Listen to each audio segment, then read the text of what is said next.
Hello and welcome to Wake Up Our Faith, the show where passion, purpose, and dreaming big challenge common sense. We like to think of it as a conversation to shed light on the upside of upside down living. My name is Matt Ham, and with me every week is my good friend, co-host, and all things you print, Kevin Adams. That's it, man.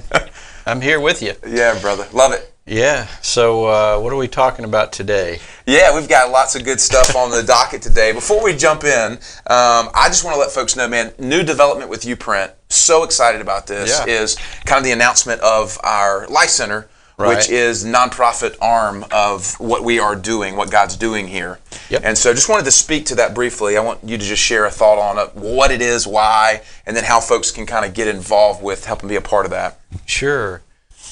Well, Life Center is a big vision we have for this community. It's actually a vision my wife had about 10 years ago when we weren't living in this community. So it's really interesting how God moves about. But essentially, it's kind of a church without a pulpit in a sense. It's a place where people can go, believers, unbelievers, anybody in the community, whether you need spiritual. Your spiritual needs can be met through all kind of different teaching and training. Your physical needs can be met, food, clothing, that kind of thing. But the point is to get you from where you lack to in the state of where you're dreaming and you're living big, and your dream, if you want to start a business or just be a great employee somewhere, we want to help you get to that place. So the idea is start where you are. Come on into the Life Center, and this is about abundant life, and that verse, life abundantly. So that's where it all comes from. It's a big old thing. So we've got some. We want to build a whole campus, but it starts out with it's going to have fitness and even surfing and all kind of cool stuff. So it's just awesome to see the thing manifest. It continues to grow. Right. And that's the one thing we can't get away from, It's just God keeps doing it. It keeps growing. It's so awesome. But, we personally want to invite you guys to join us in this mission. Yes. And be a part of it. Help us foster this movement to eradicate spiritual poverty. The Life Center is a huge part of that. Yes. Tax-deductible donations, contributions, however you want to look at it. Right. And we just put this up on our website so that you guys can go there now and get involved. And we've already started taking contributions, so it's just cool to see. Yeah, we already have some folks jumping on board, and it's a big picture, long term. It's not an overnight thing, but the big thing is we want to eradicate spiritual poverty. So many people are focused on physical poverty, and that's important, or drug problems, race problems, all kind of problems, and all of that is noble and good and excellent to deal with or to go after and try to solve. But the way we look at it is, and the way we understand that the Bible looks at it is, if you eradicate spiritual poverty, it takes care of all of that. Yeah. Matthew 6:33 is a testament to that. Seek Him first, His kingdom, and all these things will be taken care of. So anyway, Life Center is a big dream, but we've set up a whole company so that we can provide services, because some folks want to just donate or do their monthly offerings as a part of this, but other folks want to treat us like a business. So we are a legitimate business, and we do mentoring. We have courses. We have a portable faith community. So we've kind of taken away all the arguments, and it's dirt cheap, couple cups of coffee to get started. That's a month for something every day. Yeah. So lots of big stuff when you look out a few years. Yeah. So, folks, be encouraged. Come alongside uprint.life, youprint.life. You can contribute there. You can get plugged into the Portable Faith community. So just want to let you guys know that that's a huge development. Yeah. Kev, before we jump into the show today, I want to make sure we recognize our partners of the show. Physical Therapy Services of Wilmington is one of those. We had Russ Zimmerman on last week. Great dude. Oh, man, it's awesome. Yeah. If you missed that, go back, check it on the podcast. Physical Therapy Services of Wilmington, serving southeastern North Carolina since 1983, family owned and operated, more than 100 years there in the office of experience. New offices out at Porter's Neck Road, also on 17th Street, 910-763-8286. And also Freeman Landscaping, the largest privately held landscape and irrigation company in eastern North Carolina, established in 1992, family owned as well, both residential and commercial landscaping, 910-796-1166. Many thanks to our corporate partners. So Kevin, today I want to talk about this thing that we, you and I, people, we can't escape, and that is what to do when people don't do what they say they're going to do. Yeah. Right? Yeah. It's everything from my kids, saying they're going to clean their room or they're going to do whatever it is, right. And, all the way up to peers, coworkers, whatever. It's everywhere, right? Spouses. So how do we begin to navigate this? Yeah, well, it's rampant, and there's the old cliches: actions speak louder than words, and all that kind of stuff. And you hear people saying that over the years. And look, if you're a writer or a preacher or something, you think, "Gosh, well, I make my living off of words." And if you're speaking, or like you, and so I don't like that. Action speaks louder than words. I mean, it was good 100 years ago. But let's get to the point. Let's get what's up under that. So it's not just some weird cliche that people throw around and when they want to, debate you and push you in a corner if you like to speak. That speaking is action. Yeah. Writing is action. Anyway, so big caveat there. But the big thing is when someone tells you something that affects your life in some way, big or small, and you rely on that, and then for whatever reason they don't do it. So what we can do is we can look at the reasons people don't do it and where grace should be offered and where you need to stand up to it and say, hey, you didn't do what you said. Yeah. So those are kind of the switches on this thing. So I think a lot of times in Christian culture, when I say Christian culture, this is kind of Western Christian culture, our experience. This is conversations with people. Southeast American Christianity. Right. I think a lot of times we fall into this trap, though, of saying, well, Jesus said turn the other cheek.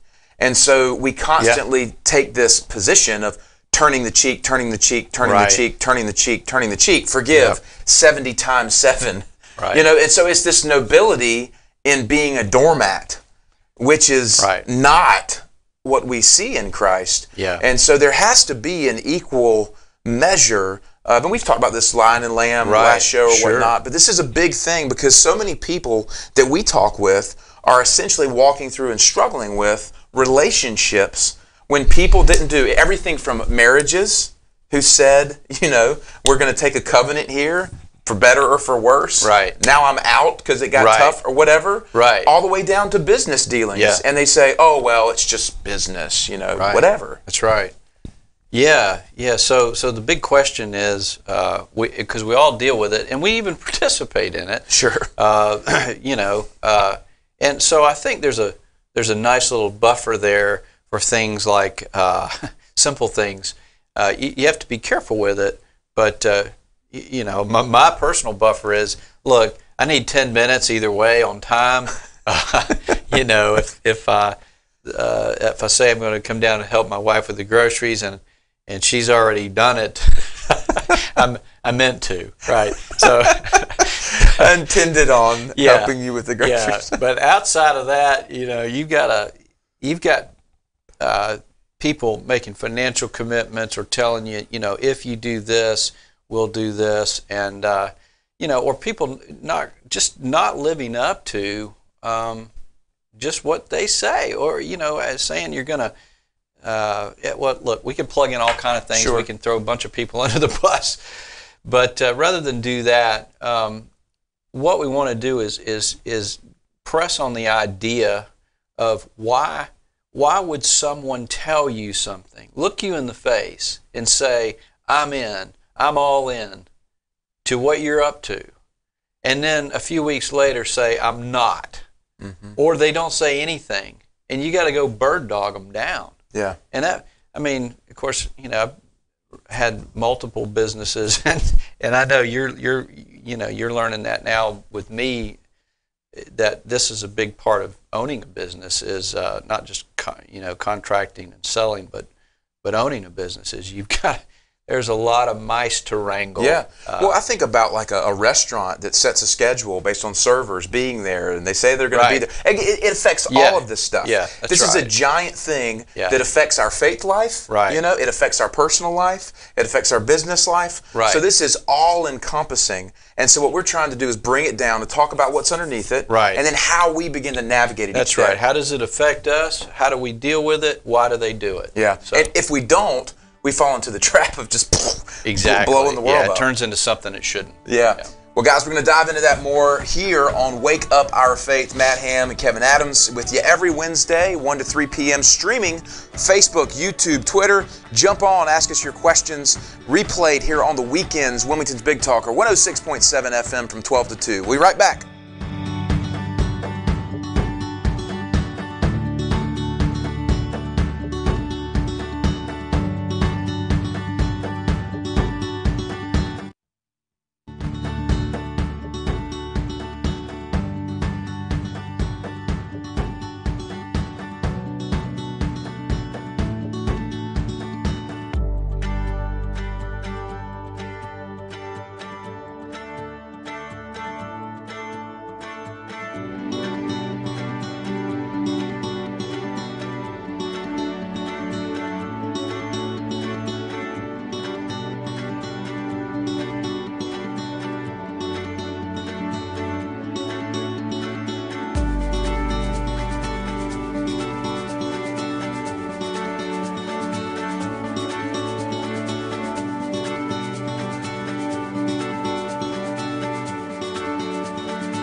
Hello and welcome back to Wake Up Our Faith, the show where passion, purpose, and dreaming big challenge common sense. We like to think of it as a conversation to shed light on the upside of upside down living. We are streaming live from the Standard Glass Studios here at Wilmington's Big Talker 106.7 FM. Facebook Live, YouTube, and Twitter, so you guys feel free to check us out every week, Wednesdays, 1 to 3 p.m. Want to thank our corporate partners for making this possible, specifically the Honeycutt Group, a family-owned insurance broker, more than 10 years in the business here in Wilmington and in North Carolina as well. They have auto insurance, home insurance, you name it, any insurance need. Make sure you call the Honeycutt Group at 910-338-1773. We also want to thank our friend Chris Riley and his team at Fountain Financial Associates. They have been giving clients and their families a better life and keeping promises for more than 20 years. Grateful and thankful for Chris and the folks at Fountain Financial Associates as well. Give them a call, 910-256-8882. So Kev, today we're talking about what to do when people don't do what they say they're going to do, how that affects us, how we navigate it. So big conversation, but let's bring it back to the table and walk through it. Right. Well, so we move away from the simple stuff. You know, you're in the store and someone says, I'll get right back with you, and you don't see him again, the Walmart or wherever. Okay, whatever. That's just life. You blow it off. But when someone you're counting on, I think this is the real sore spot area, especially in business, because business becomes something that has a ripple effect financially for you. It just causes a lot of problems. So when someone says something and then they don't do it, so what do you do with that? And what I've learned to do is to pause and really take a look at the heart of the person and understand what's going on there, because it's real easy to jump on them. But then you learn the mode of people. So that's a whole different level. And so we can look at both things, because everything's an instance. So you don't want to throw out everything when people do this. But generally speaking, I find that most people do not do what they say. It's like a disease. Yeah. And so, again, throwing out the baby stuff, I'm 15 minutes late or whatever. The big stuff, I said I'll do it, and I didn't. Yeah. Do you think the baby stuff trickles to the big stuff? Or do you think there's a segregation there? Does one lead to the other? And I mean, what are your thoughts on that? Yeah, well, it's a good question. I don't think it necessarily does. I think people sort of navigate their existence a little differently. We'll have Macy coming in a little while, and she and I both have a cloudy sort of approach to things. It's brilliant and wonderful, but it's at the same time, time doesn't always mean the same thing. So you got to give some grace in that area. I don't think it's that it leads to it. It's a good question. Yeah. But it could. If you give them a, what is it? Give a pig. Give an inch, will take a mile. Whatever. Yeah. I was going to say give a pig a pancake. Oh, I don't know that. Remember the book? The No, little kids I don't. book? I haven't read that one. All right. I know Good Night Moon. Oh, yeah, that's a good one.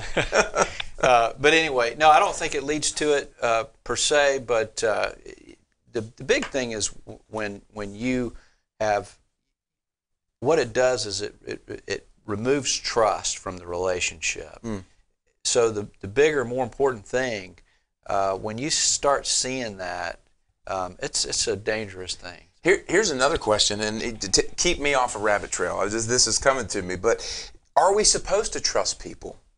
Yeah, we should, absolutely. Okay. Yeah, we don't need to. We're not putting people on pedestals, and we're not having. We need to keep our expectations of people low and keep a high of God. But yeah, you want to live in a world where you can trust people. So where's the dividing line? But the big thing is when people don't do what they say, how many times? So then let's look at the guy on the street, that the Good Samaritan helped. Sure. Well, so a great question is, how many times would he keep helping him? What if the guy's still there next week? Yeah. The guy, there's some expectation from the Good Samaritan, right? And so how many times would he keep going back to do that? The third time, the fourth time, I'm done. Yeah. So there's something in that where you go, okay, it's time to stop. And so that's sort of the heart. But then you could ask the question and say, how many times would Jesus go back, right? Right? And that's the bigger question. So there's a nice place in there where you don't have to just make a recipe. This is how this works, and this is how it doesn't.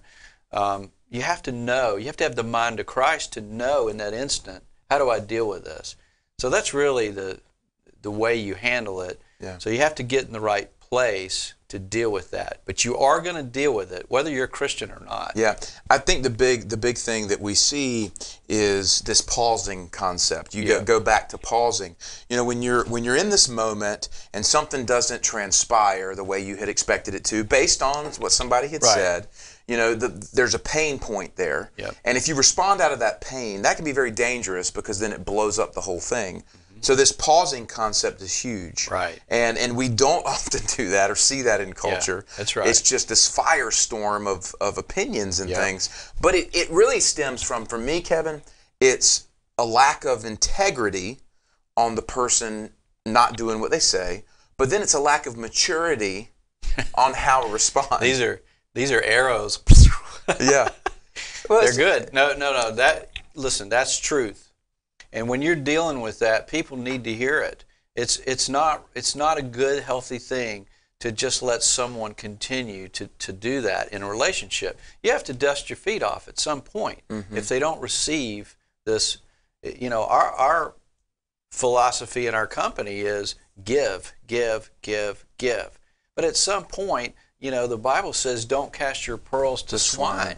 And so even Jesus, at some point, would walk away from the guy because he's not listening. How we know that? Because he told the 2x2s, listen, if they don't receive you, then you dust your feet off and move on. So that's the lion, right? That's Shake the it resolve. off, that's right.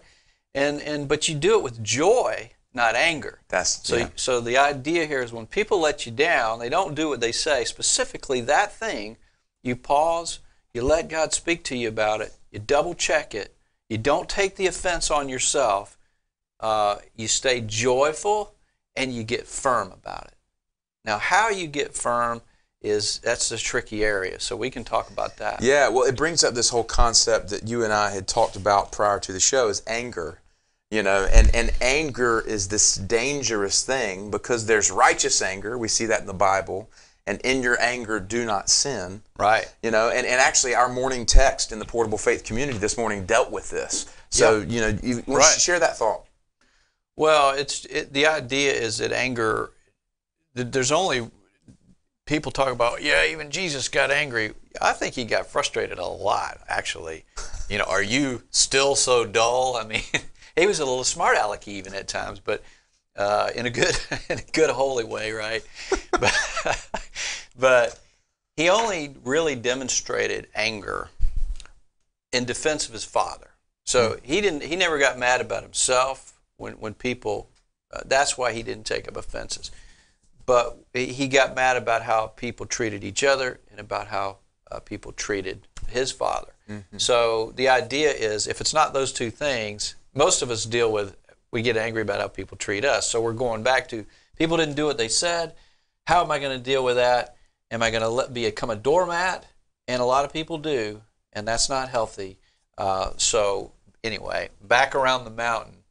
The text this morning was, I think, don't let your anger grow legs, or it will carry you away from the whole truth. Yeah. So we can talk about it next segment. Yeah. Well, to me, it's just powerful that if we live in anger constantly and we refuse to pause, we're speaking and coming from our pain, and that just digs the hole further and further, and it doesn't honor God. It doesn't honor Christ, right? Because we're not modeling Him. We're defending ourselves. Yeah. And this is a powerful thing. I mean, I really hope that folks pause with this, because this is unbelievable when it comes to navigating these personal relationships. So you need to expect obstacles. And these are obstacles, and they're good for you because they teach you and they prepare you and they unlock your gifts. But what you don't need to do is put the expectations on people. Yeah. And so pausing helps create awareness. It lets God work through you, and it's the genius of heaven through you in that moment. And there's nothing that beats it. Yeah. It's greater than any amount of money.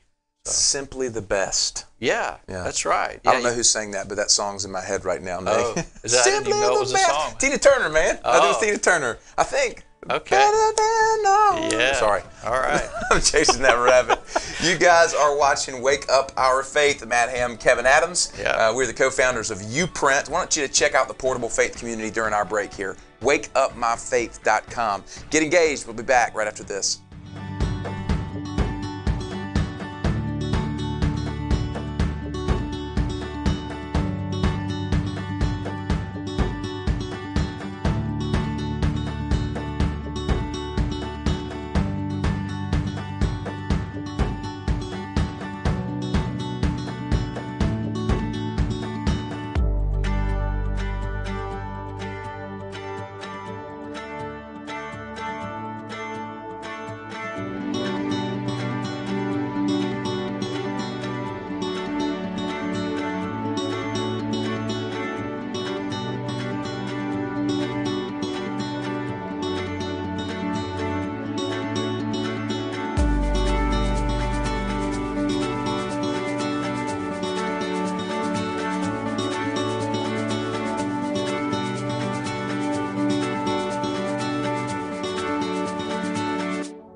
Hello and welcome back to Wake Up Our Faith, the show where passion, purpose, dreaming big, challenge common sense. We like to think of it as a conversation to shed light on the upside of upside down living.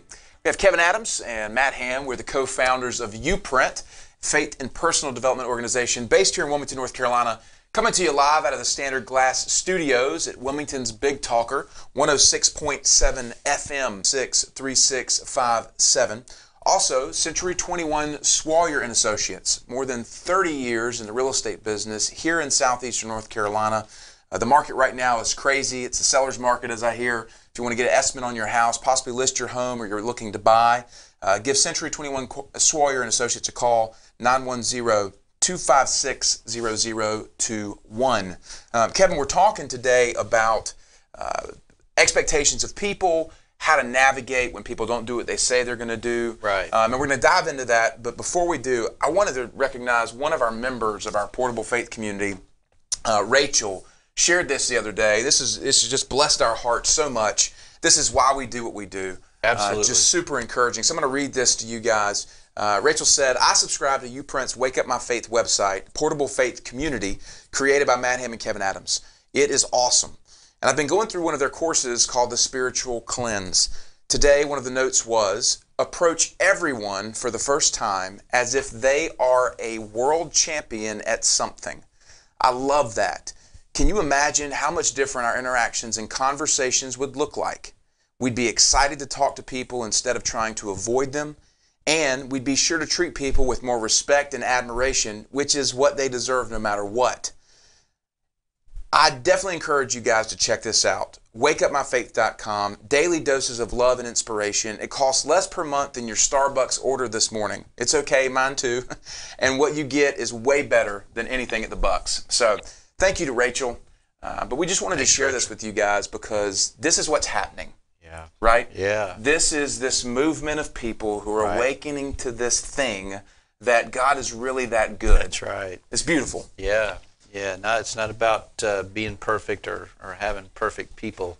It's about people that want to take part in a perfect God family. So he's so good, and it's about eyes forward, not backward, and being joyful and holding on to your resolve. Rachel is she's a gem. So yeah, we're so thankful, Rachel. Many thanks. So, Kevin, here's the question: what we could treat people like they're a world champion at not doing what they say they're going to do. You did exactly what I expected. Nothing. You're the best. Hold that banner. Put one on your car. YouSuck.com. Golly. Just kidding. But seriously, so we're talking about navigating that, all right? So let's talk about turn the other cheek thing. Because okay. you mentioned that earlier. And that everything turns into this pendulum. It's a polarized thing. It's a cartoon over here. It's God over here. It's whatever. Turn the other cheek. Listen, if you get super bohemian about this idea, then you're going to let Hitler take over the world in World War II.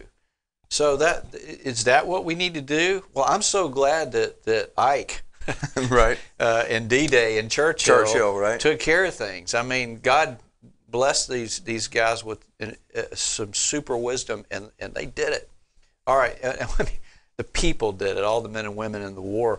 But so turn the other cheek is about personal relationships. All right, so it's not about big warfare and huge corporate things. There are things where you have to take a stand and stand up. And we see that in Scripture too. So it doesn't contradict itself.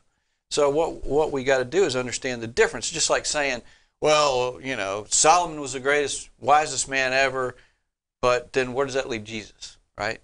So there is an answer to that question. We can answer another time. The cleanse actually answers it. But the point here is, how do you turn the other cheek?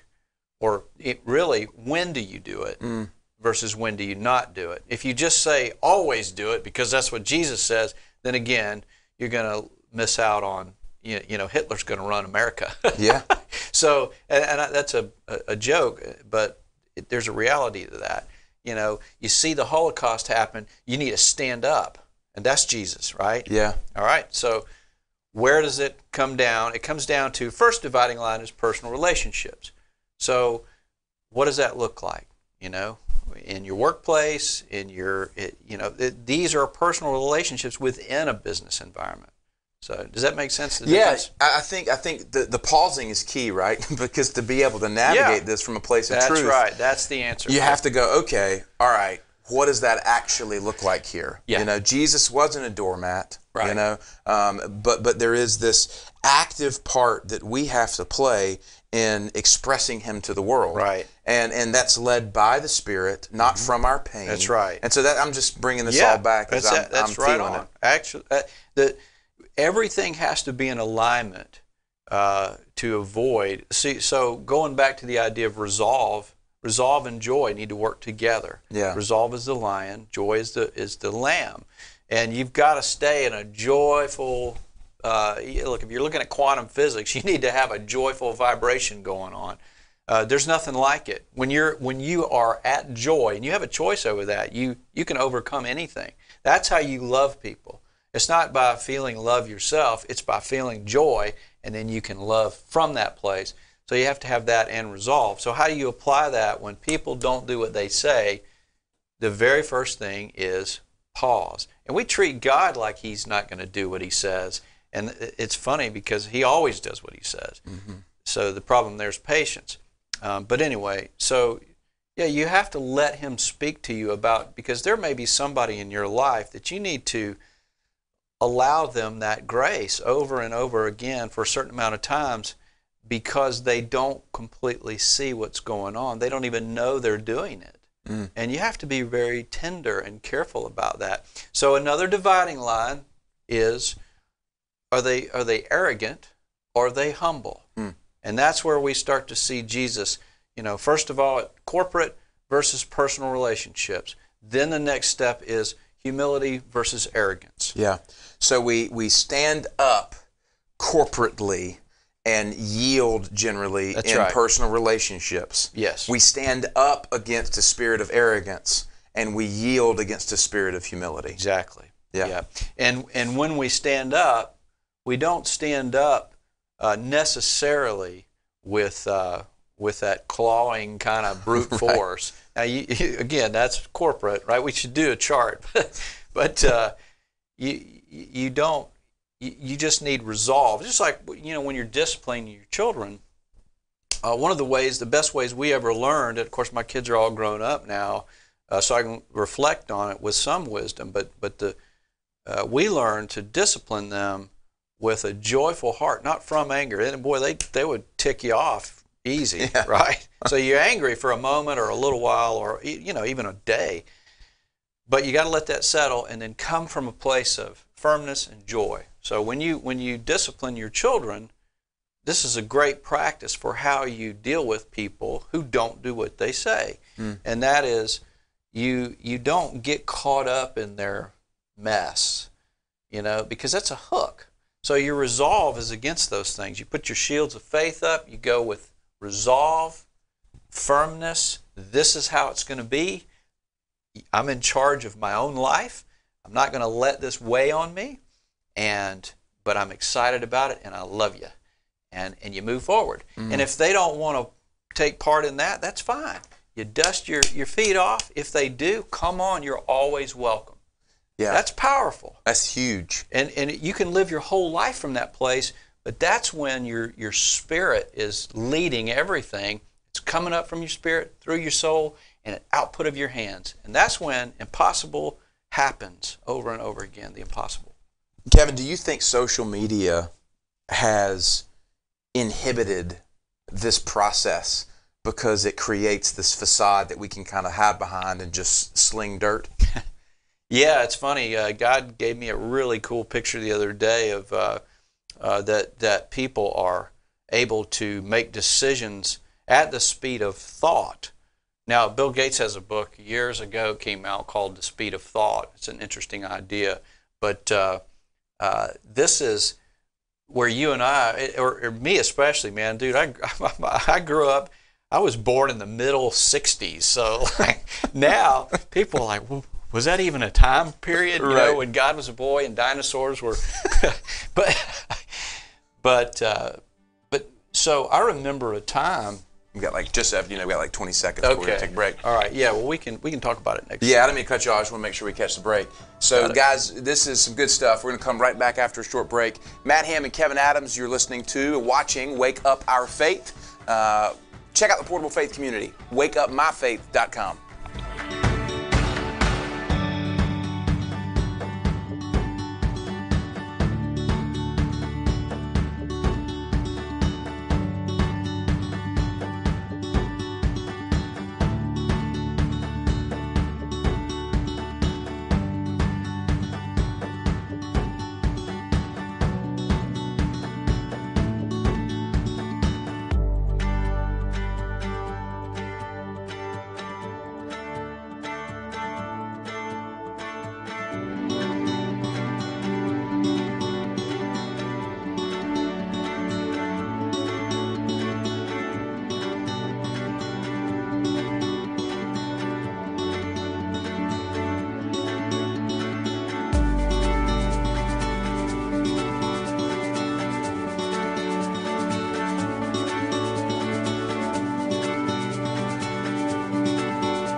Hello and welcome back to Wake Up Our Faith, the show where passion, purpose, and dreaming big challenge common sense. We like to think of it as a conversation to shed light on the upside of upside down living.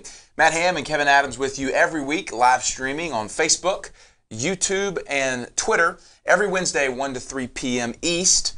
We are also on Wilmington's Big Talker 106.7 FM every Sunday from 12 to 2 p.m. Podcasted on iTunes, Wake Up Our Faith. We're in our first hour of 2 here. Kevin had a great conversation about how to respond when people don't do what they say they're going to do. We're going to wrap up those thoughts here. But really quickly, I want to recognize our corporate partners. Many thanks to Chris Hutchins and his team at Guaranteed Rate Mortgage. More than 20 years of experience in the mortgage business. Whether you're buying a home or refinancing, please give Chris and his team a call, 910-344-0304. Also to our good friends at Seacoast Skin Surgery, right upstairs here in Howell Creek Landing, Dr. Greg Veman and his ministry, Everlasting Strength. Be sure to give him a call, 910-256-2100. So Kevin, I Well, I cut you off towards the end of the segment there. I apologize. The last segment, we were talking about people on social media moving so fast that they don't allow God to speak into. Yeah, no, I remember. The point of it is decisions now, you don't have to pause. Social media, your question was social media, does it enhance this? Social media isn't the enemy. It's like a dollar bill. It's neutral. It can be used for bad or good. It's awesome. It's terrible. All of that stuff. So setting all that aside, it allows us, it's really not necessarily just social media, it is technology. So technology allows us to make decisions, and if we want to sin, we don't talk a lot about sin on here because our focus is overcoming it. It's what God is doing, what He has done, but sin exists. So it's a good way to talk about it. If you don't have to wait, like, and let's use the topic of pornography, all right? And I think everybody has seen or dealt with it in some way or through someone at some point in the last 20 years. So it's a great way to look at this. You don't have to wait. What I was saying earlier is I was a kid in the 70s. I was an adult in the 80s. And I'm a middle-aged dude here in the whatevers. So we had to wait, and you know what I'm talking about. Any kind of thing, you have to wait. You have to give pause to it. And that's great because that allows God to come in there and take over your thought process. Now you don't have to. So that's on the sinful side. You can do anything you want immediately. As soon as you think of it, you can decide. So it's decisions at the speed of thought. Now you can make good decisions too. But listen, what I've found in 52 years of life is that God is almost always slow and deep, and the devil is almost always shallow and fast.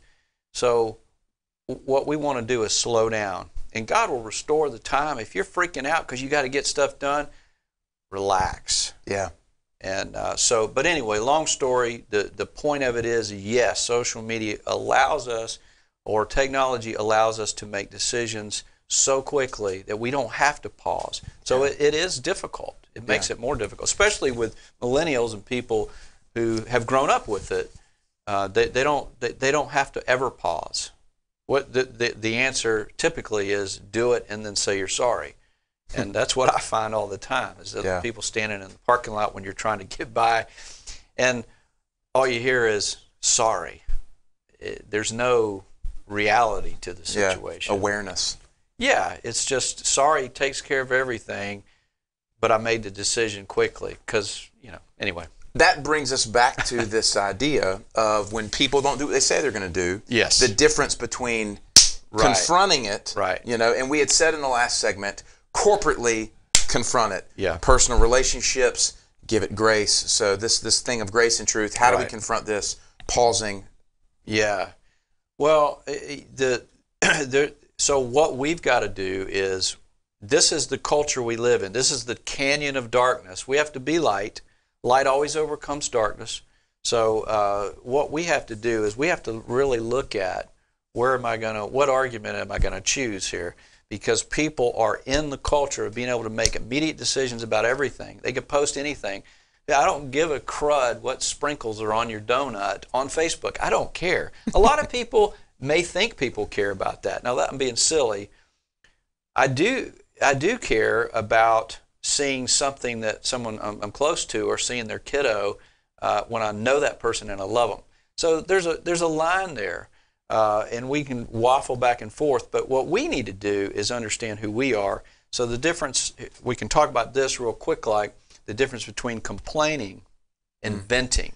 Oh, yeah. And I think that's, we're trying to throw in some nuggets here. I mean, this is such a big subject. Sure. But so let's talk about that for a minute. Yeah. Where is the line between complaining, which complaint is the language of hell? Complaint is not a good thing.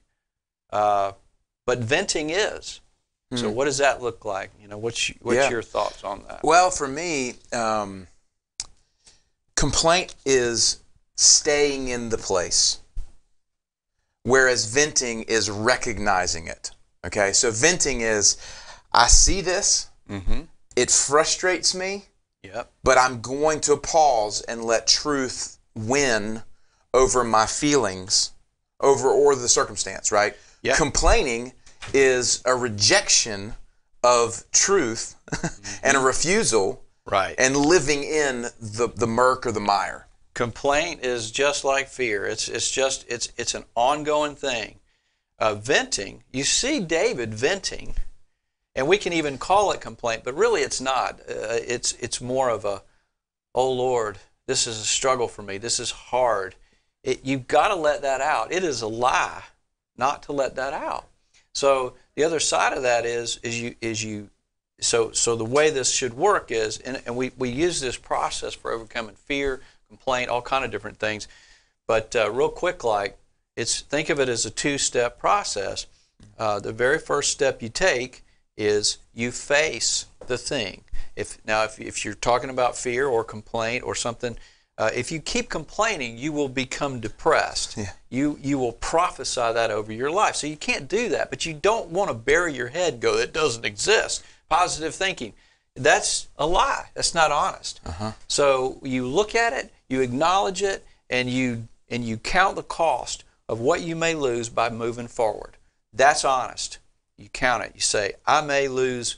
For me, I use the idea of jumping out of a plane. If I walk up to the door and I take that first step, I may lose my life if I do this. Okay? The second step, so the first one's about integrity. The second step is counting the cost of not doing it. What will you lose if you don't do it, if you just stay where you are? So what that second step does, if you think about it in terms of your body, is it moves your whole body forward. And listen, one is about eternal things. The second step is a great part of your vision. So you can apply that to everything, and if you've got a heart after God, you're always going to end up with the eternal thing is greater than the temporal thing.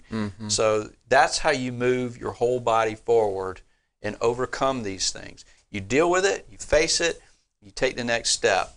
Because if you don't move on from it, you're going to lose a whole lot more, and you're going to waste a whole lot of your time, if that makes sense. Yeah, to me, this is this thing of faith is this process of taking steps. Absolutely. And walking with God. It's not a leap. Yeah, it's not just jumping and going off willy-nilly and firing this over here and quoting Bible verses over here and throwing and flinging this over here. And it's not that at all. But we live in that place. And that's the problem with culture is we live in that place thinking that that's the faithful thing to do. Right. Yeah, well, people either completely reject it and act like, well, Christianity is a bunch of rules and hypocrites, or, which is just a silly argument, but there is some truth in it, or it's, casting spells with with Post-it notes and, throwing scripture around and oil and all that. There's good in those things, but the truth is, God lives in you, and you can just let Him out into the room. And if you learn how to do that, the impossible things will happen, and you'll have joy, and you'll have resolve. And things like complaint and all that, listen, despair will go blue in the face from loitering about because you've ignored it, because you know how to do it. So when people don't do what they say, this is how you deal with it. That's a lot. Yeah.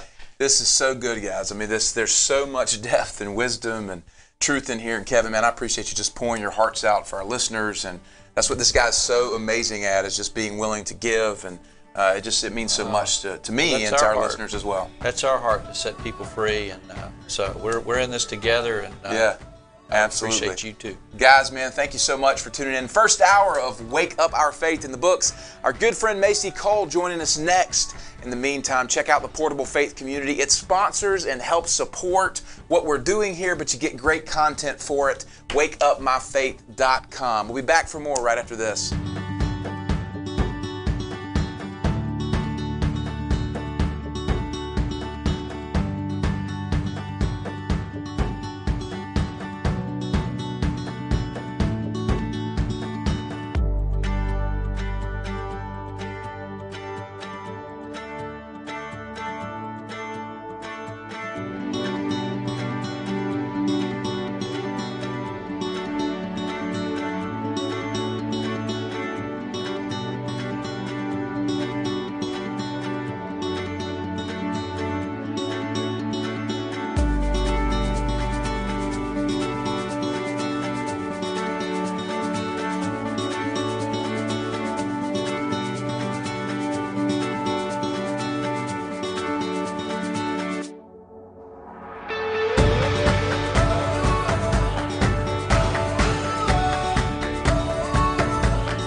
Hello and welcome to Wake Up Our Faith, the show where passion, purpose, and dreaming big challenge common sense. We like to think of it as a conversation to shed light on the upside of upside down living.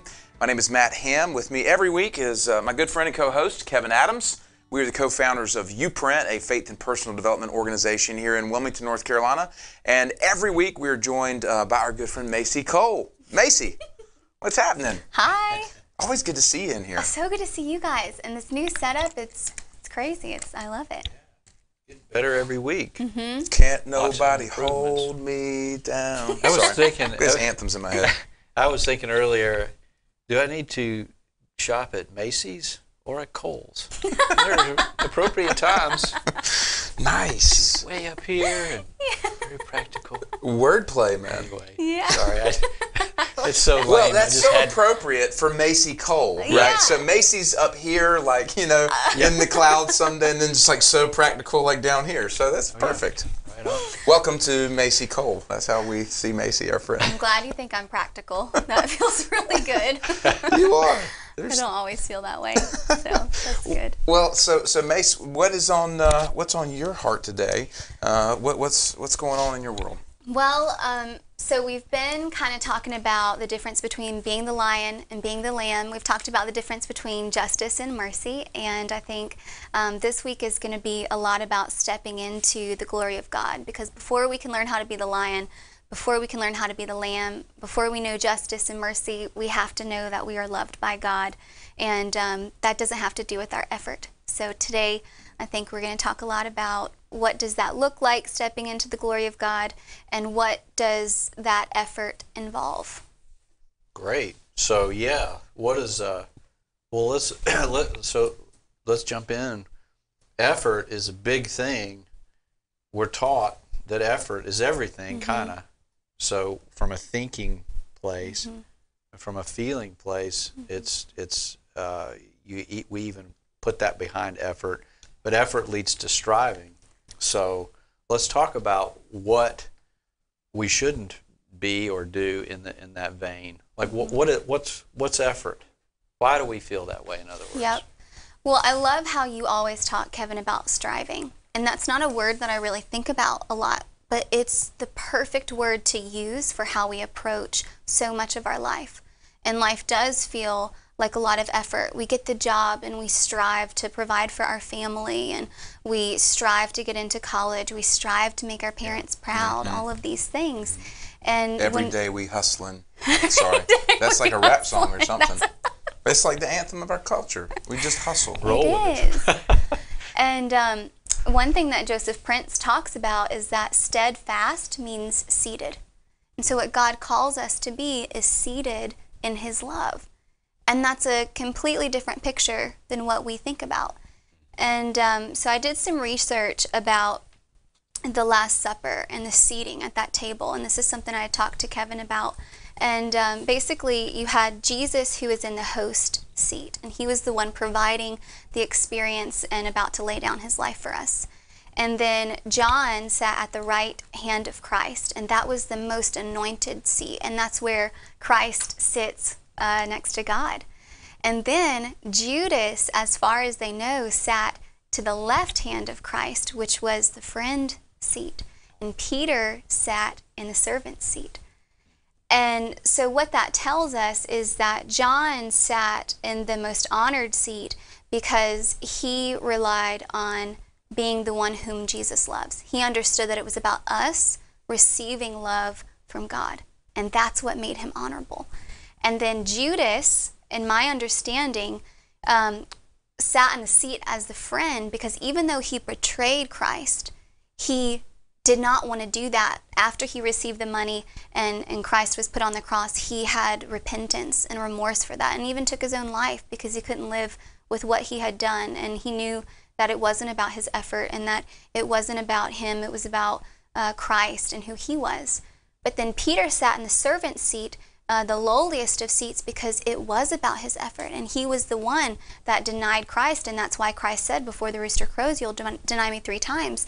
And what God wants us to know is a servant's mindset is like Peter, is the one who says, Christ, I love you, and watch how much I can give.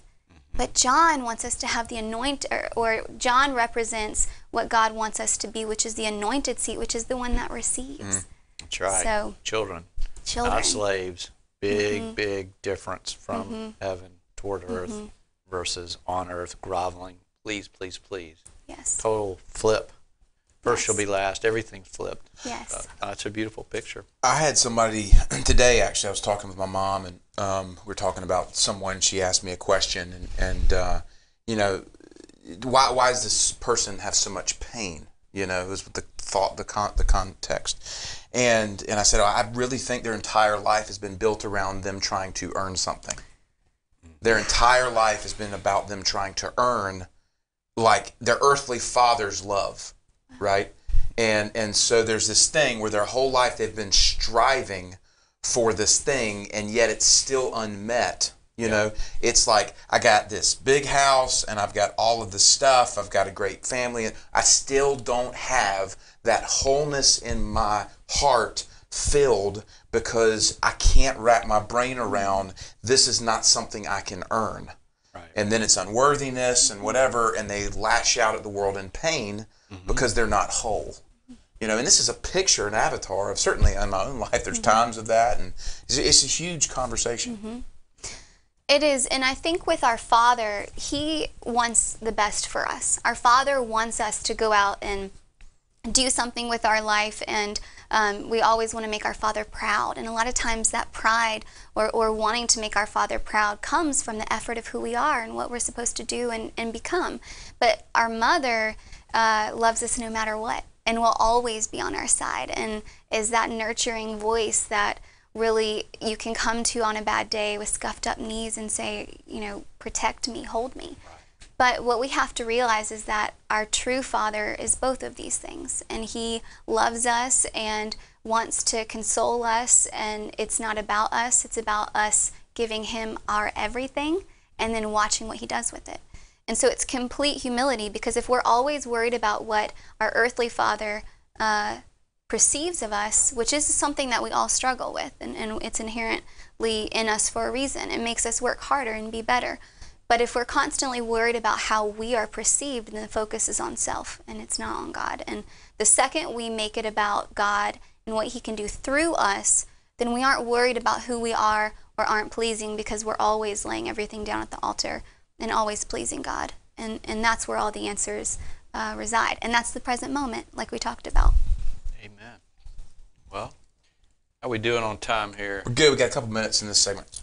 One of the questions I like to ask people in doing discipleship or mentoring or coaching or whatever fancy term we want to plug in is, in your house, is Jesus the guest or the waiter? Is He the guest or the waiter?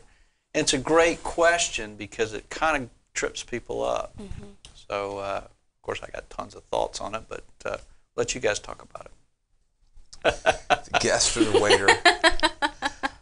I have the sneaking suspicion that, like, he's the guy in the corner who's, like, forgotten about sometimes in the middle of naked kids running around and throwing balls and stuff. And that's how it feels. Sure. Jokes aside, you know,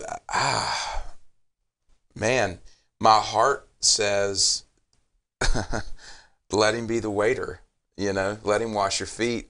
But realistically, you know, you treat Him like the guest. Well, you know the answer. Yeah. Right? But most people don't. So most people gravitate toward the striving answer. Yeah. Which is where Peter used to be. Not even middle Peter, but later Peter, jumping off the boats. That's the guy, right, who got the total thing about, yeah, man, Jesus He is the waiter.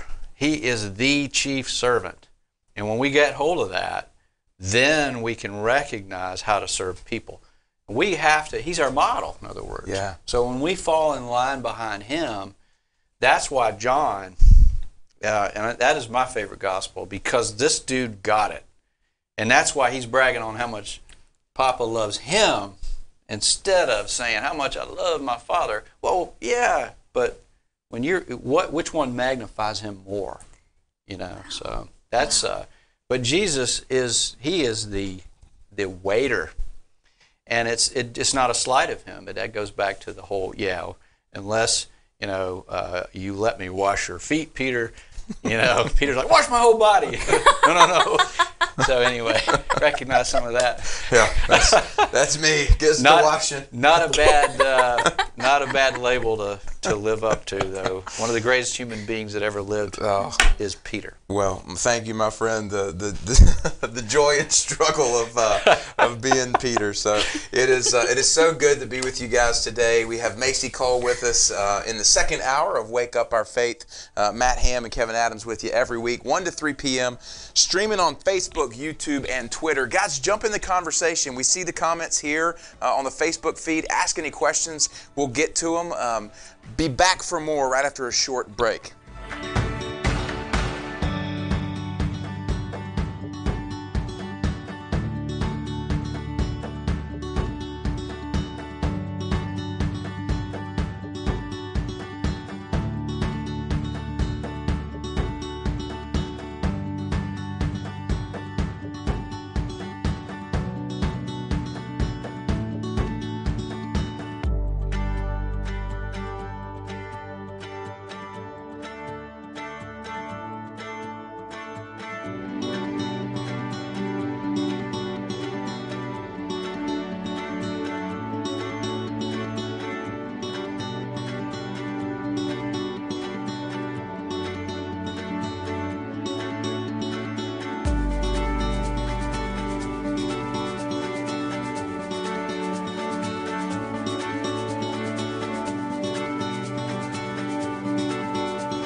Hello and welcome to Wake Up Our Faith, the show where passion, purpose, and dreaming big challenge common sense. We like to think of it as a conversation to shed light on the upside of upside down living.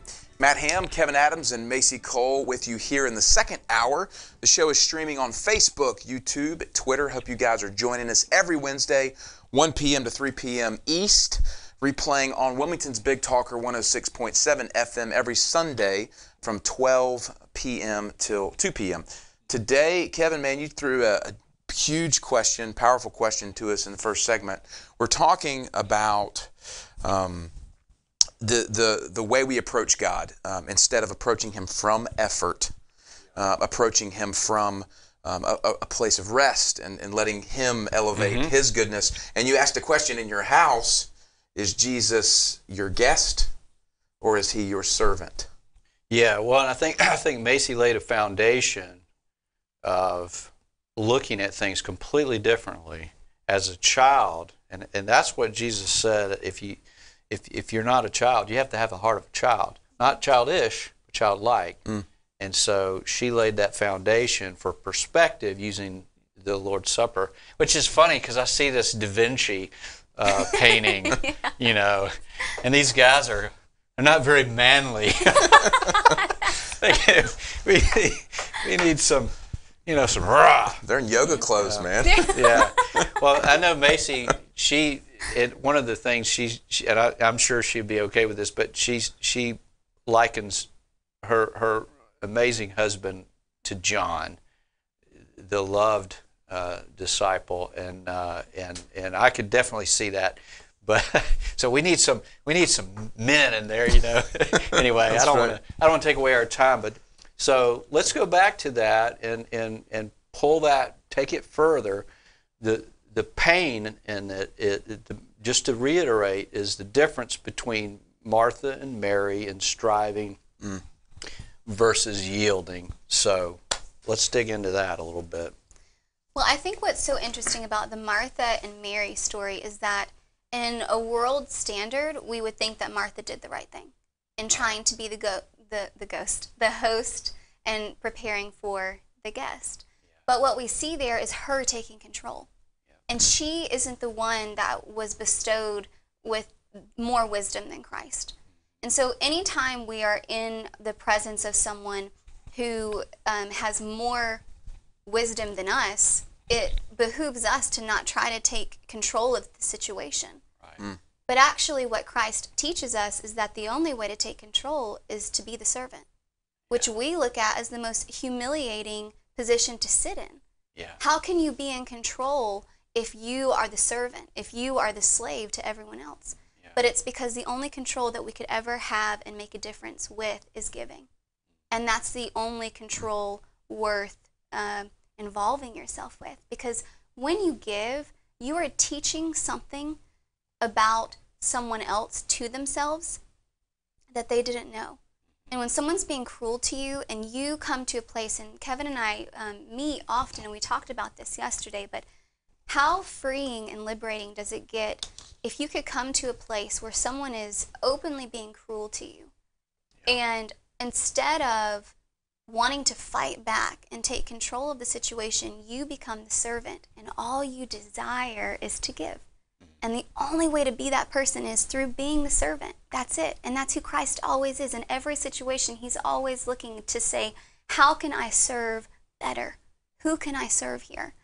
And it really just doesn't get better than that. And there's a liberation there that when our emotions grip us and we want to fight back, we're not being the servant. We're taking charge. We're expecting to be treated as the guest. But when we know Christ, we're an eternal guest of heaven. So as a human being, we need to be a servant here on earth. That whole seated thing, great way to look at this. And if you read, let's say, I always tell people, read John 15 times and you'll get sonship, because it's there. It's all right there. But here's a quick snapshot of, the difference between Mary and Martha. And what really gets me is people taking ownership. Oh, well, I'm just a Martha. Like, no, you're not. Stop. Don't own that. You got Mary in you. Matt, me, Kevin, we're guys, right? So just teasing it. But I got Mary and me. That's my mom's, man. For real, in my DNA. Literally. I for real got Mary in my DNA. But now I'm gonna lose my train. Sorry. Oh no. So think about this. Jesus. This is a really, really good picture. Jesus is seated at the right hand of the Father. He's there. He's not in front of us physically. He was only here for 3.5 years-ish. In his ministry role. Up to that point, he was being prepared. He was growing up. So anyway, he's not here. He's there. That's where he is, okay? But the Spirit lives in us. So how do we draw a picture of this? So Jesus is in heaven. seated at the right hand of the Father, but he also says we're in him. So we're in him. That means we are in that side of the kingdom. We're in heaven right now. We can live from that place, from his perspective, into the earth if we'll just take hold of it. Now here's the other side of it. Jesus is in us, right? Where are we? We're in the earth. So think about that. We're in him, in heaven. We're there right now. And he's in us, in the earth, right now. So it all works from heaven through our spirit into the earth. Just get hold of that. That's just another way of looking at being a son or daughter. You know, so you don't have to strive for that. Jesus paid for it, did it, it's done. Just grab hold of it and live that way. So it's living from heaven instead of for it. Exactly. And that's this upside down thing that we address and we're waking people up to. Right. Is, you know, so much of our lives have been predicated on working for heaven. You know, I get this picture of Chris Farley working for the weekend, right? The lover boy. Anyway, sorry. You're like, we're working for heaven. Stop it. Live from there. Will you do the to break the table? Oh gosh. Hey, Chris Farley. Chris Farley is the Apostle Paul. I mean, not the Apostle Paul. Sorry, wow. Peter. Yeah. Paul's Al Pacino. But oh golly, you got to go there. I can do all things through Christ who gives me strength. Sorry, but Chris Farley is Peter. You know. Yeah. My name is Peter, and I'm going to build 3 huts for you. Holy. Anyway, that's great. Peter, man. That's I love it. You need to do that all day long, man. That's so entertaining. Sorry, Macy. No, I'm like so full of so many emotions. I want to cry from what Kevin said. That is something that I've never, ever heard or thought about. That is like every ounce of me is like pouring with tears right now. I'm like crying with joy everywhere. And then I got Matt coming up with this stuff. So then it's like every part of me is laughing. I hope you guys are feeling the energy of these two men because it's beyond measure. But that is something, what Kevin just said is, it just about sums up everything. And the picture that came to my mind about what Kevin was talking about was, if you've ever seen the movie Avatar, and when you go into that special place within Avatar, it's beautiful. It's exactly what I envision heaven to be. And, you know, heaven will obviously be more, but that's a really good depiction. And there's so much love and respect there. And the man, I think his name is Sully, he's in the military. He gets to go into wherever this place is called. I can't remember what it's called. So they suit him up into this machine, and then his earth body is just sitting in this machine while his avatar body is in this different dimension that they can't see. Yep. But what Kevin just talked about is kind of the opposite. Is our spirit body, our soul body is up in heaven with Christ in that little tube. And even though our existence is happening here, we're still there, and Christ is here. Yep. And that's just so powerful because it makes this moment a dream. And when we can realize that this is a dream, and a dream when something really bad happens, if you can just remind yourself to wake up, this isn't real, then you can handle yourself appropriately. And then we don't take up offenses like we talked about because it's all an illusion. It's meant to teach us and train us to come back to where we came from and where we're going, which is with Him. Right perspective. That's a huge thing. And back to Mary and Martha. Yep. So we got. We'll come back and. Yeah, I'm looking for this thing. C.S. Lewis wrote this in The Weight of Glory. This is powerful. It goes into this whole thing, heaven, earth. He said, at the present, we are on the outside of the world, the wrong side of the door. We discern the freshness and purity of morning, but they do not make us fresh and pure. We cannot mingle with the splendors we see, but all the leaves of the New Testament are rustling with the rumor that it will not always be so. Someday, God willing, we shall get in. I had read that to a friend who was going through a tough time. You should have said it like in the British. As C.S. Lewis? Yeah. He had a weird voice, by the way. I'm nothing against our brother, but he had this really strange voice. I heard him live. I just want to drink beer with him, man. Well, that's good. Anything he said is amazing. It's good stuff. You guys are watching and listening to Wake Up Our Faith. We'll be back for more right after this.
Hello and welcome back to Wake Up Our Faith, the show where passion, purpose, and dreaming big challenge common sense. We like to think of it as a conversation to shed light on the upside of upside down living. We're in the second hour today, streaming to you live from the Standard Glass Studios at Wilmington's Big Talker 106.7 FM. Joined in studio by Macy Cole, our good friend. Her and her husband Troy own and operate Access Yoga Studio here in Wilmington. Macy's been on the show now, 3 or 4 weeks? Yeah. Yeah, so this is super fun. Want to make sure that you guys are streaming this on Facebook, YouTube, and Twitter. Also to our podcast on iTunes, which is Wake Up Our Faith. Kevin Adams, our good friend. Kevin keeps like us. I feel like it's this great thing, man. He just keeps this boat moving forward. Yes. Otherwise, I'd be, throwing out anchor and Salt, light, and levity. There you go. Instead of leaven. But that is leaven, right? Salt, light, and leaven. Hey, we'll bring it in, man. You got both, man. We'll bring it in. We appreciate the levity, man. It's good. Yeah. We've had a huge conversation today. So good here.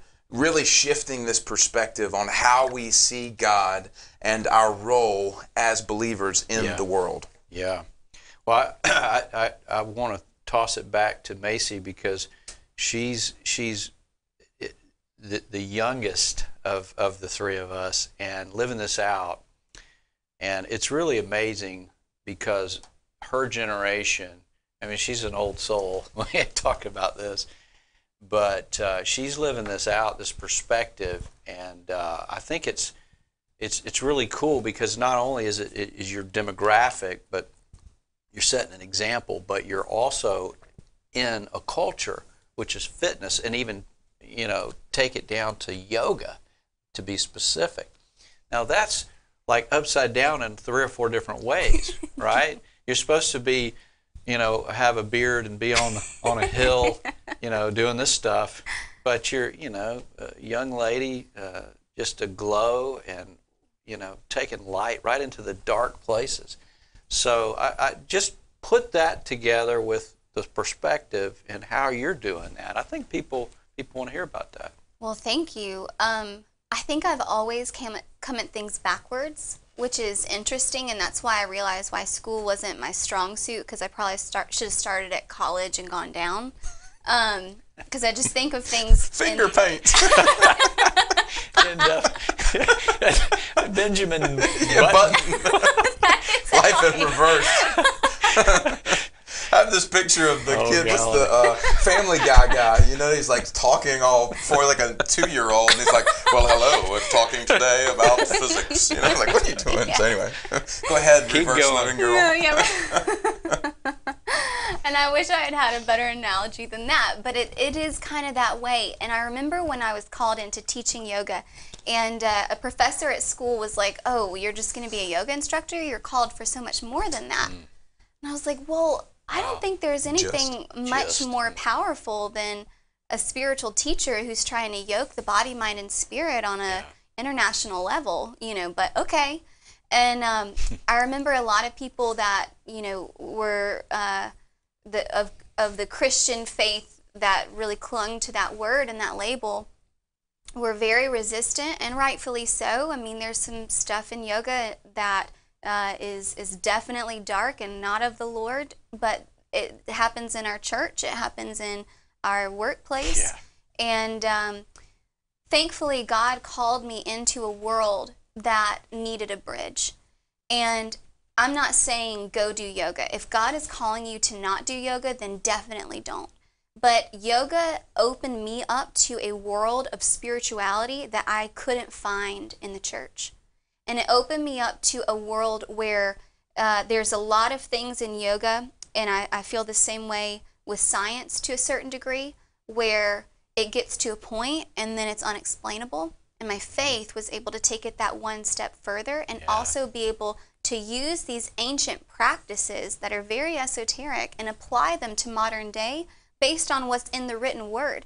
Because here's the deal. Genesis is just as relevant now as it was then, and is going to be just as relevant thousands of years from now as it was thousands of years ago. That's right. Because truth doesn't change.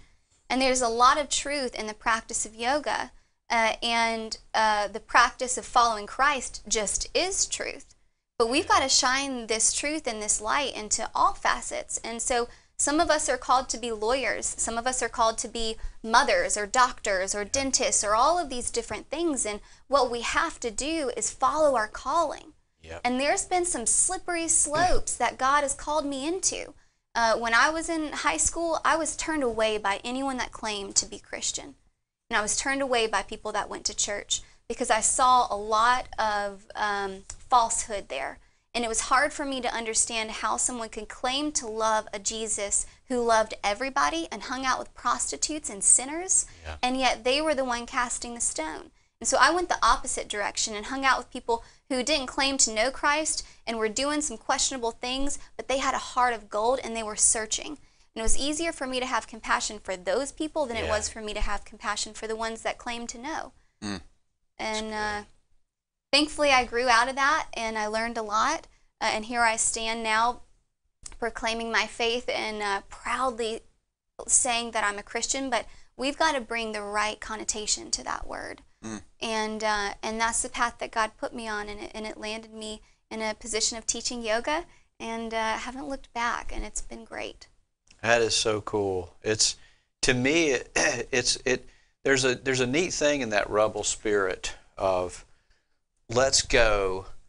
There's a line in a U2 song. It says, "Looking for the baby Jesus underneath the trash." Now you have to go into the context of it all, but I love the idea because we need to take him into the dark places, and we need to have that resolve to do that, but also that joyful mentality. And what I think, and both of you guys have so much of this, is this joyful exuberance, but you're taking it in and really pouring it out into other people. And we all hit speed bumps and obstacles, and the coolest thing is when you go over a speed bump and you just go, oh, like whoop-de-doo, instead of crap, I just broke my axle. So you guys are good examples of different age ranges, and so this is the church. This is what it looks like. But I think my whole point in that was, this is what the church should be doing. We have to be it together and go into those places and just pour that out on people. They need to really see Jesus at work, and the only way to do that is to let him out wherever you're called to. And so many people have this weird backwards version of when you say bless you to someone in an elevator. Oh, where do you go to church? It's like, can we not talk about that?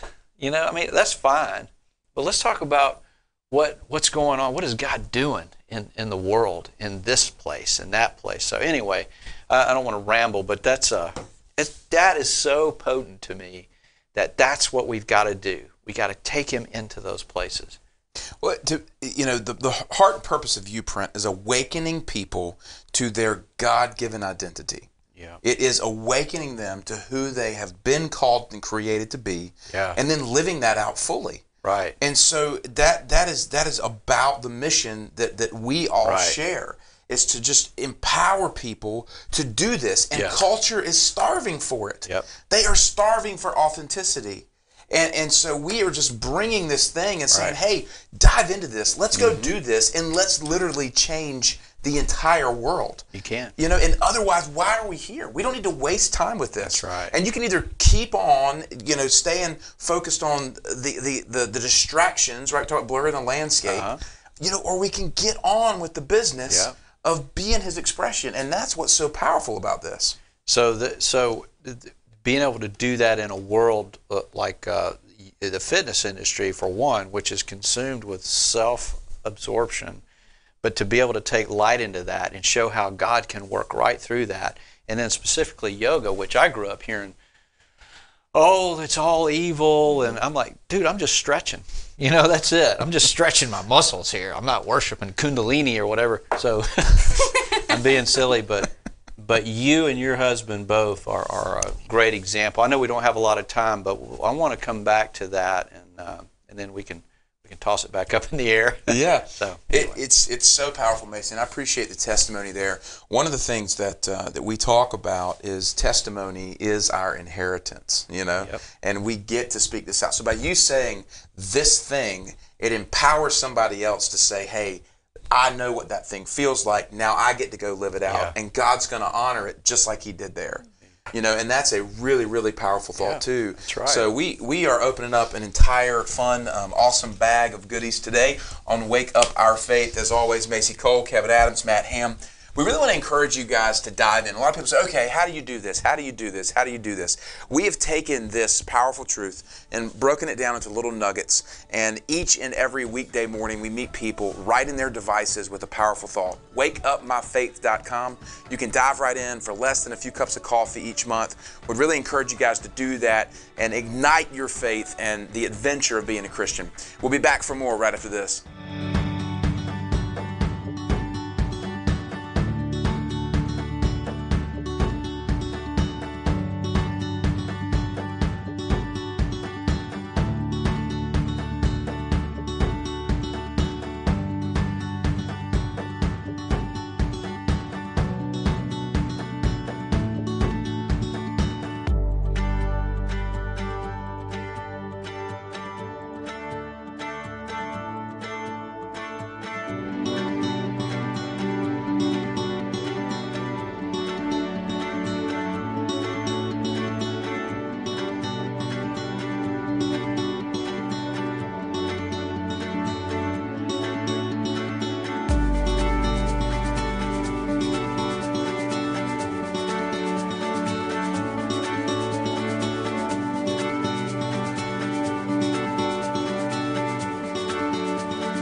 Hello and welcome back to Wake Up Our Faith, the show where passion, purpose, and dreaming big challenge common sense.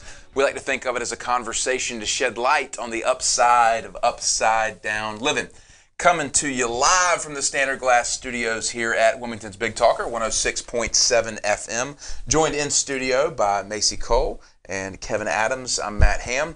And this is just an opportunity for us to pause, talk about faith, how we begin to bridge that gap between Sundays, what it looks like to live as sons and daughters instead of striving after God as trying to be this noble servant. And today we've had that conversation in many, many ways. Macy, you were talking back about high school and how a lot of the Christian folks, I guess, it really didn't resonate well with you. It didn't sit well.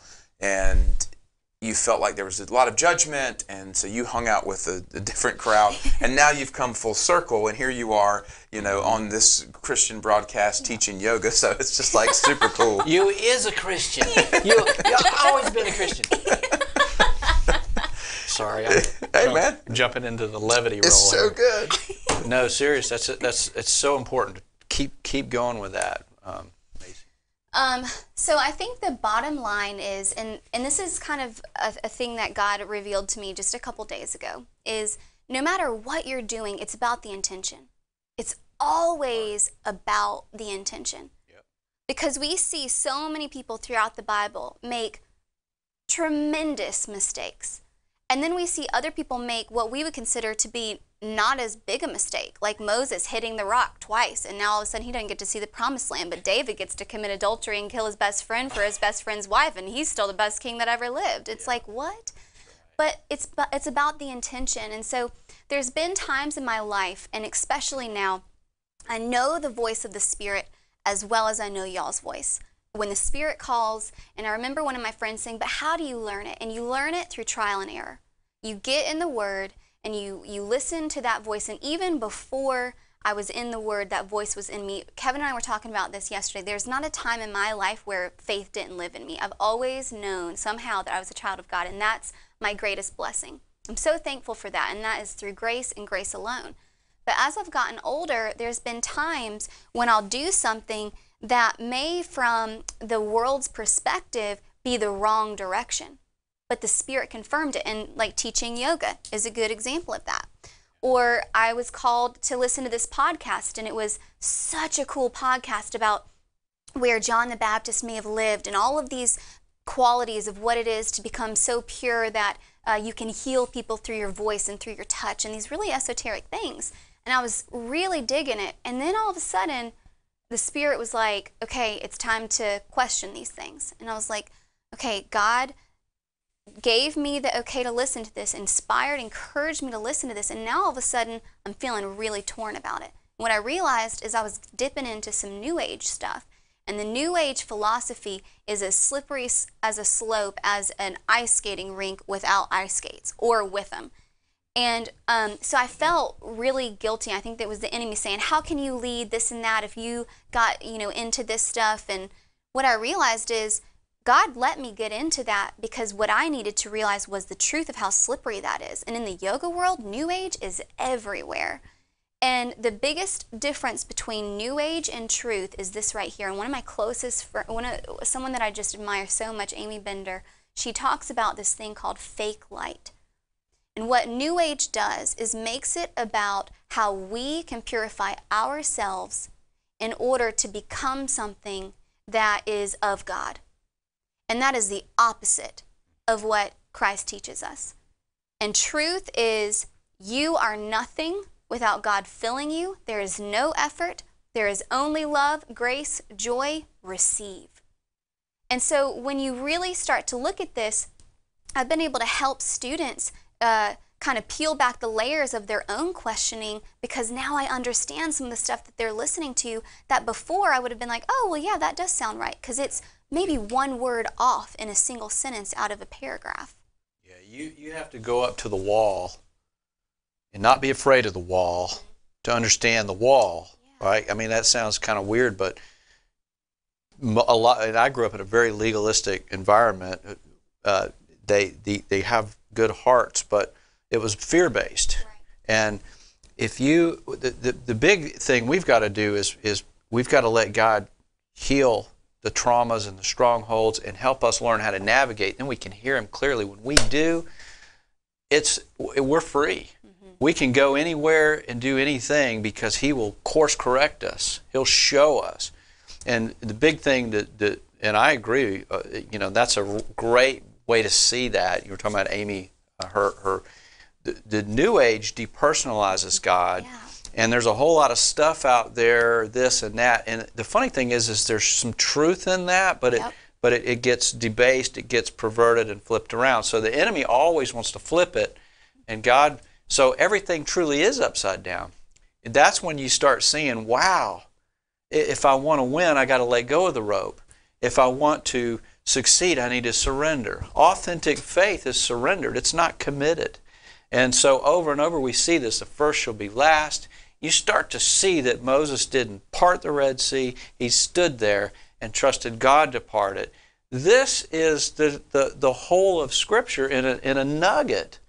But the point is how you got to get into that mode. How do you get into that mode? It's like a spiritual chiropractic adjustment. Anybody that's ever gone to the chiropractor knows there's guys that want you to come back every week for a year. You don't need to do that probably, but a lot of times when you're injured, you need to go back 4 or 5 times. So this works the same way. So we need to keep talking about it. Yep. But it's real powerful to be able to go up to the wall without fear and trust God to show you that's where it ends. Yep. And anyway, God, it's so good. The thing I feel in this is so much of the world is predicated on the glorification of man.